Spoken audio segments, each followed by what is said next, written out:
উষার বিয়ের ঘর এলো নাকি? হ্যাঁ গো চুমকি, অন্যের ঘরের খবর আড়ি পেতে না শুনলে কি তোমার চলে না? ও বাড়িতে বিয়ে যদি হয় হোক না, এ নিয়ে তোমার এত মাথা ব্যথা কেন? অন্যের বাড়ির খবর শুনে কত আনন্দ পাওয়া যায় তুমি কি বুঝবে? তোমার কুটনামি বাদ দিয়ে এবার আমাকে একটু খেতে দাও তো, খুব খিদে পেয়েছে। শুধু খাই খাই করা ছাড়া কি তোমার আর কোনো কাজ নেই? বসো না একটু ধৈর্য রেখে, আমি গিয়ে বরং শুনে আসি ওরা কি বলে।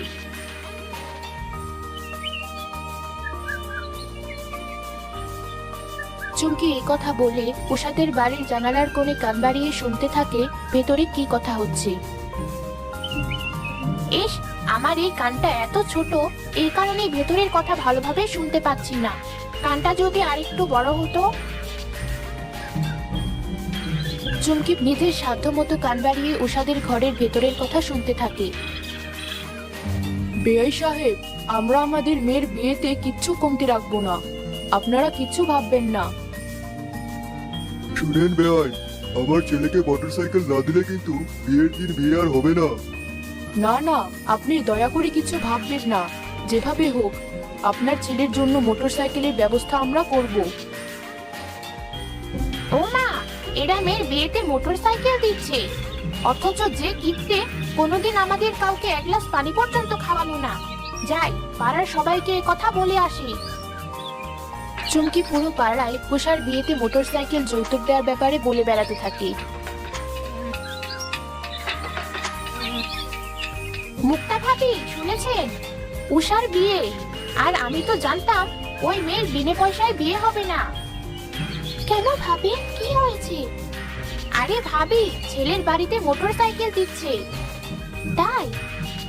হ্যাঁ ভাবি, তবে ভাবি যাই বলেন, আমার মনে হয় ছেলের বাড়িতে জানিয়ে দেওয়া উচিত যে উষা ঠিক কতটা ঝগড়টে স্বভাবের মেয়ে, নইলে পরে ছেলের বাড়িতে গিয়ে ওই বাড়ির পরিবেশ নষ্ট করে ফেলবে।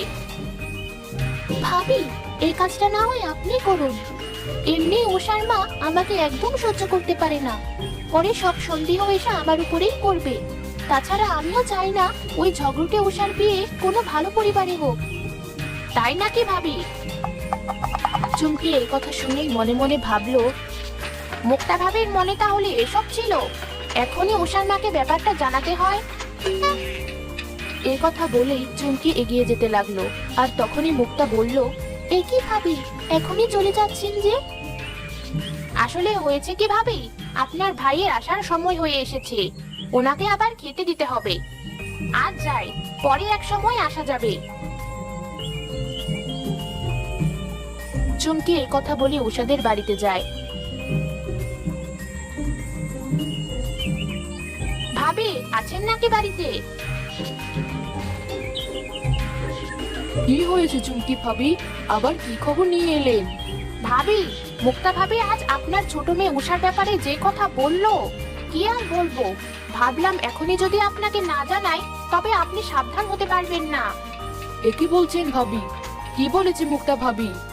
মুক্তা ভাবি বলেছে তিনি নাকি চান না উষার মতো ঝগড়ুটে মেয়ের বিয়ে কোনো ভালো পরিবারে হোক, আর কোনো ভালো পরিবারে উষার বিয়ে ঠিক হলেও উনি নাকি সে বাড়িতে গিয়ে উষার নামে বিভিন্ন কথা বলে আসবে। এ কি বলছেন ভাবি, মুক্তা ভাবি ভেতরে ভেতরে এত খারাপ? আমি তো ভেবেছিলাম আশা ভাবির চরিত্র এরকম, কিন্তু মুক্তা ভাবি, এরপর থেকে মুক্তা ভাবির সাথে আর কখনোই কোনো কথা বলবো না আমি। উষার মায়ের মুখে এ কথা শুনে চুমকি মনে মনে ভাবলো, আশা ভাবির সম্পর্কে তাহলে উষার মা ভাবে এসব ভাবতো। এখনই গিয়ে আশা ভাবিকে ব্যাপারটা জানাতে হয়। চুমকি তড়িঘড়ি করে উষাদের বাড়ি থেকে বেরিয়ে আশার বাড়িতে যায়। চুমকি ভাবি যে, ভাবি কেমন আছেন আপনি? ভালোই আছি। ভাবি, আপনার নামে যে কথা শুনলাম, উষার মা ভাবি আপনার সম্পর্কে অনেক খারাপ কথা বলে বেড়াচ্ছে। আপনি নাকি কুচুটে, অন্যের খারাপ চান। বলেন কি ভাবি, উষার মা ভাবিকে এতদিন তো আমার বাড়িতে আসলে বসতে দিতাম, এরপর উনি আসলে বাড়ির দরজাই খুলবো না। চুমকি এভাবেই কান পেতে এক এক বাড়ির খবর শুনে সে খবর এ বাড়ি ও বাড়ি বলে বেড়াতো, আর একজনের কথা নিয়ে আরেকজনকে বাড়িয়ে বাড়িয়ে বলতো। এরপর একদিন চুমকি ভাবতে লাগলো, অনেকদিন পাড়ার বাড়িগুলোতে কান পেতে কোনো লাভই হচ্ছে না, সবাই এত ধীরে কথা বলে, কি যে করি আমি, কেন যে আমার কানটা এত ছোট। বাড়িতে বাড়িতে কান পেতে বেড়ানো শেষ হলো তোমার? শেষ হলে আমাদের খেতে দাও। একদিন দেখবে তোমার এই আড়ি পাতার স্বভাবের জন্য তোমার কান তাল গাছের মতো লম্বা হবে। কি মজা কি মজা, আম্মুর কান লম্বা হবে। চুপ কর বদমাস ছেলে, বাপ যেমন ছেলেটাও হয়েছে ঠিক তেমন।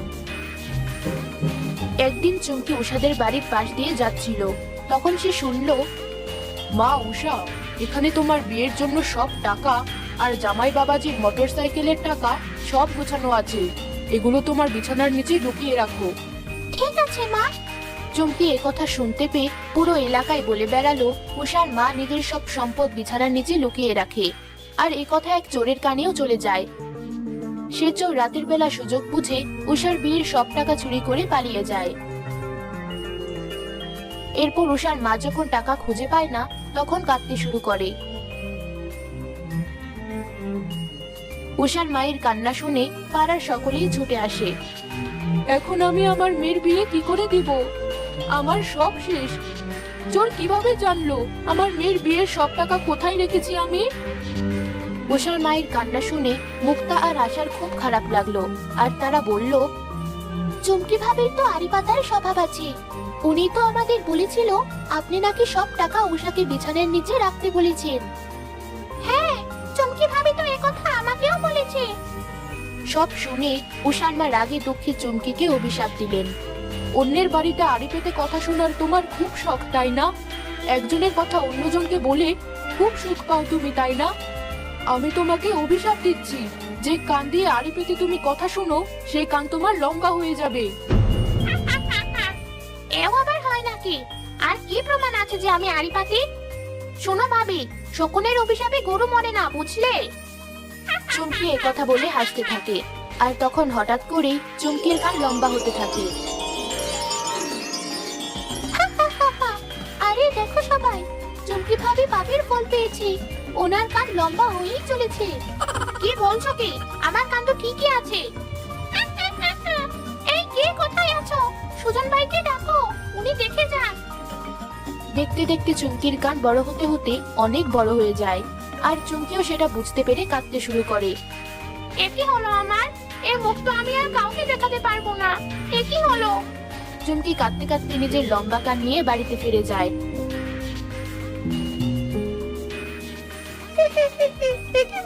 তোমার বড় কান, তোমাকে না একদম পাথরের থেকে পচা দেখাচ্ছে।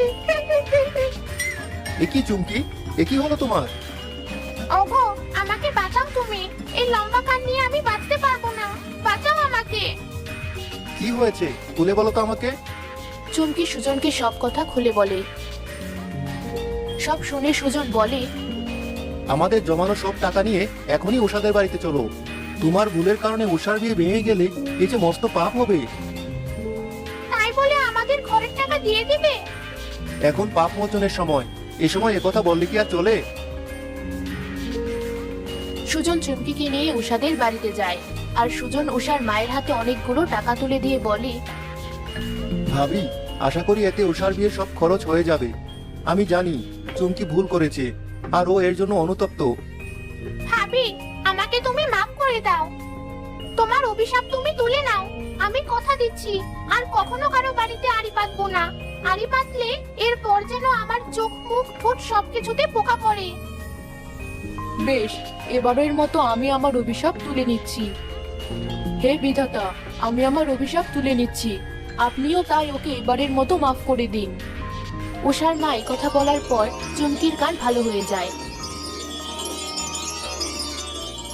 আর চুমকিও এর পর থেকে নিজেকে শুধরে নিয়ে কোনো রকম কুচুটেপানা না করে সুজনের সাথে সুখে শান্তিতে জীবনযাপন করতে থাকে।